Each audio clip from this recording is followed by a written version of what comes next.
तो कैसे हो दोस्तों। उम्मीद है अच्छे ही होगे। तो आज हम बात करने वाले हैं गेमिंग एडिक्शन के कुछ लेवल्स के बारे में। तो हम सब ने कभी ना कभी कोई ना कोई गेम जरूर खेला होता है जिससे हम एडिक्टेड हुए होते हैं। सिवाय हमारे मम्मी पापा के, उनकी लाइफ भी क्या मस्त थी। ना कोई स्मार्टफोन ना गेम्स, और गेम के नाम पर भी वो सांप वाला गेम होता था बस। वो तो सबको ही याद होगा, जिसे खेलकर तुम शायद बड़े भी हुए हो, और उससे शायद कोई भी कभी भी एडिक्ट नहीं हो सकता, क्योंकि उसमें एक लेवल सेट है। मतलब तुम उस सांप को कितना ही लंबा कर लोगे, क्योंकि वो स्क्रीन के बाहर तो निकलने से रहा। हमारे पेरेंट्स के जमाने में तो ये मानो कि गेमिंग एडिक्शन 0 लेवल पर थी, लेकिन अभी के टाइम पर तुम हर बच्चे को कोई ना कोई गेम खेलता हुआ जरूर देखोगे। कोई गेमिंग से ज्यादा एडिक्टेड होता है तो कोई कम, लेकिन होता है। और जिन लेवल्स के बारे में मैं बात करने वाला हूँ तुम उनमें से किसी एक पर जरूर होगे, या फिर अभी भी हो। तो चलो बिना किसी देरी के वीडियो को शुरू करते हैं। तो सबसे पहले आता है लेवल 1, जो कि है फ्रेंड हाउस गेमर। देखो, स्टार्टिंग में तुम्हारे साथ ऐसा जरूर हुआ होगा, क्योंकि मेरे साथ भी हुआ था कि मेरे घर पर मेरे पापा के अलावा और किसी के पास स्मार्टफोन नहीं था, तो हम सब नॉर्मली रहते थे। तो या तो मैं मेरे दोस्तों को फोन में गेम खेलते हुए देखता था, या फिर कभी कभी उन्हीं के साथ गेम खेल लेता था। इस लेवल पर तुम्हें गेमिंग एडिक्शन होना लगभग इम्पॉसिबल है, क्योंकि तुम्हारे पास ना कोई पर्सनल फोन है और ना कोई कंसोल। तो तुम अभी गेमिंग की लत से काफी दूर होते हो। लेकिन तुम्हारे दोस्तों को देखकर तुम्हारी एंट्री होती है लेवल 2 में, जो कि है नूब और केयर फ्री। क्योंकि या तो तुम्हारी जिद की वजह से या फिर तुम्हारी पढ़ाई की वजह से तुम्हें एक पर्सनल फोन मिल जाता है।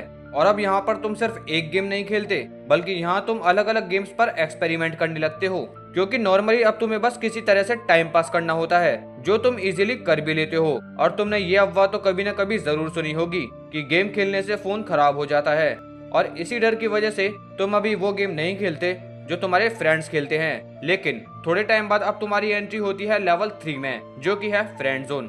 अब तुम कहीं भी जाते हो तो तुम्हारे फ्रेंड सिर्फ उन्हीं गेम्स के बारे में बात करते हैं जो कि वो खेलते हैं, और ये चीज सबके साथ होती है। और उस टाइम तुम्हें उनकी बातें सुनकर ऐसा लगता है कि तुम दुनिया में से बहुत कुछ मिस कर रहे हो।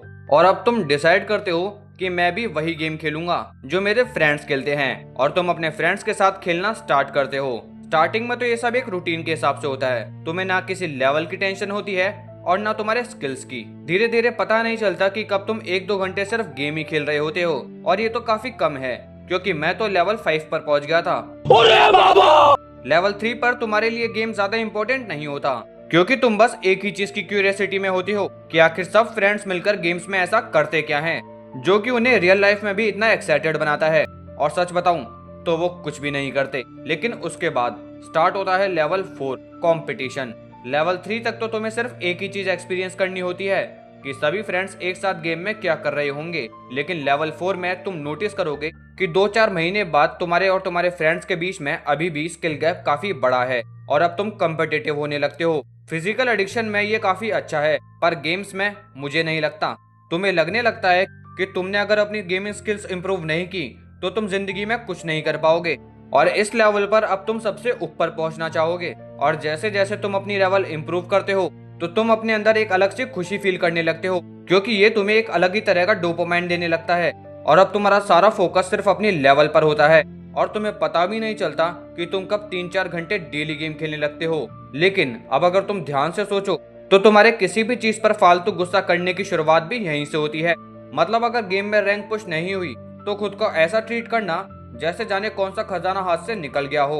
अरे भाई, वो सिल्वर, गोल्ड और प्लेटिनम सिर्फ गेम्स में मिलता है, रियल में नहीं।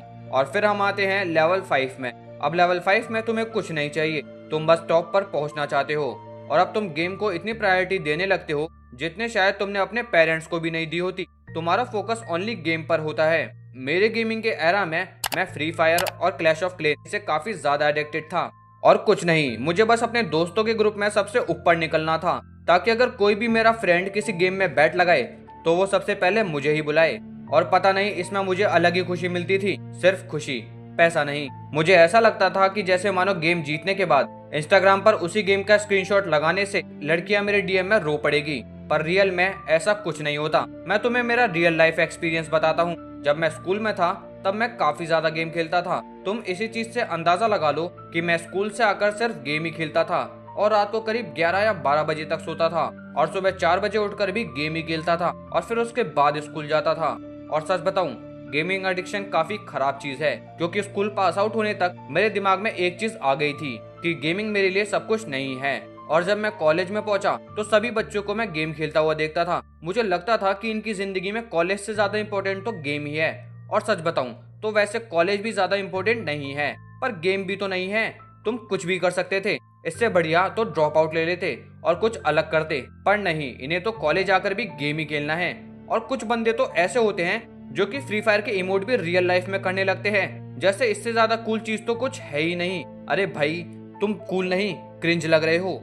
और सच बताऊं तो कॉलेज जाने के बाद मेरा दिमाग रिलैक्स होने की जगह और ज्यादा प्रेशर में आ गया। ऐसे बंदों के बीच में बैठता हूँ जैसे मानो डिजिटल दुनिया में बैठता हूँ। वो लोग रियल लाइफ में भी गन चलाते हैं, वो भी अपनी उंगलियों से। अब मैं इसे गेमिंग एडिक्शन समझूं या फिर चूतियापा, मतलब कुछ भी कर लो और कूल बन जाओ।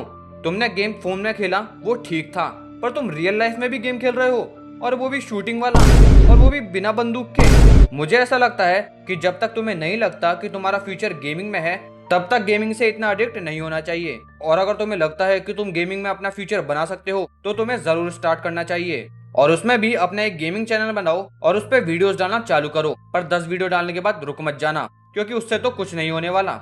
और बाकी मेरा कहना तो बस इतना ही है कि अगर तुम्हें गेमिंग में करियर बनाना है तो कंसिस्टेंट रहना पड़ेगा। और गेमिंग में इतना भी मत खो जाना कि रियल लाइफ जीना ही भूल जाओ, नहीं तो बाद में बहुत पछताओगे। बाकी वीडियो अच्छी लगी हो तो वीडियो को लाइक और चैनल को सब्सक्राइब करना मत भूलना। मिलते हैं नेक्स्ट वीडियो में एक इंटरेस्टिंग टॉपिक के साथ। तब तक के लिए गुड बाय।